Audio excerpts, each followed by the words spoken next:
biological men playing in women's sports. What do you mean by that? It's not a thing, or it's incredibly rare? No, not only is it incredibly rare, but also beyond that, it is simply designed as a talking point. Up next, the left-wing streamer Hasan Piker is out with a new defense of allowing transgender women who are born biologically male to compete in women's sports, and boy, it's a doozy. I don't think that biological men should play women's sports. Okay, well, here's the thing. Just like what you just said about third trimester abortions. Oh, here we go. Just exactly the same principle exists for the concept of like biological men playing in women's sports. What do you mean by that? It's not a thing, or it's incredibly rare? No, not only is it incredibly rare, but also beyond that, it is simply designed as a talking point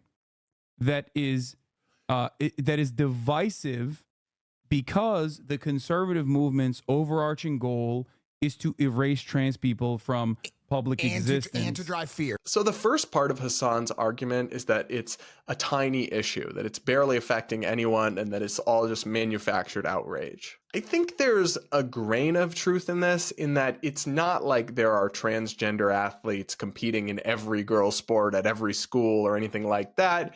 It is still something of a rare phenomenon. But for the people involved, for the Riley Gaines of the world who have been forced to compete against biological males and have had lost opportunities and recognition and fairness as a result, it is a real issue, and it shouldn't be dismissed and downplayed. There are lots of issues, for example, the police shooting unarmed black men, that only happen a select few times in a given year. But nobody would argue that they're insignificant or unimportant just because they're rare. It also doesn't make your position correct. Just to say that, this is being pushed with nefarious purposes or it's a very rare incident, you actually haven't defended your position at all. It's almost irrelevant. Now, the second clip, he tries to argue that it hurts biological women to have sex-segregated sports, I guess. Take a listen. Baked in concept, a principle of fairness in sports that people believe and abide by. For sure. So they realized, if you want to be anti-trans, you have to pair that up with an area, with a narrative of fairness. Trans people participating in sports is unfair because trans women are actually stronger than cis women, what you called biological women.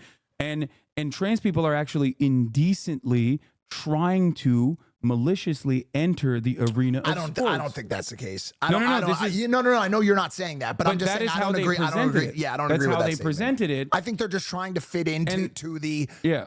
Go ahead. Sorry. And here's the thing. That was a phenomenally successful narrative, because if you look at the actual approval ratings of such an marginal, such an incomprehensible thing that no one should ever even think about beyond unless you were constantly prodded to think about it, you would never think about it. This issue basically was hammered in to the public consciousness as a deliberate mechanism to write anti-trans bills, which were very damaging, not only to the small 2 or 3 trans students that were participating in athletic competitions in some states like Kansas. There was literally 4 trans girls that were participating in competition. Let me just go. Sorry. The bill was dangerous. But beyond that, it actually harmed, in places like Ohio, cis women, because they implemented, how are you going to figure out who's trans and who's not?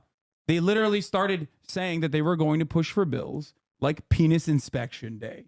It sounds like a joke, but you have a Republican Party that was now pushing for bills to say, if a parent in the opposing team decides that there might be suspicion that there's a trans girl playing on the opposing team, then someone has to come in and check that if they're trans or not. Ridiculous. But this is a really bizarre argument to me, because it seems to rest on the fact that schools or athletic competitions don't know which students are transgender and which students are not, which is just not true. Like, of course, I have no idea if that's actually a thing. And if it is, I don't support that specific instance or bill.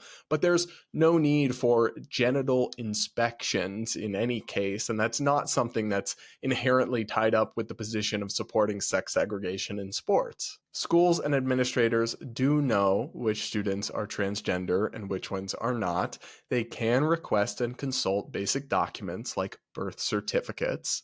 And I really don't think that parents and students would lie of transgender students, would actually try to pull over a fast one or anything like that. I can't imagine them doing that.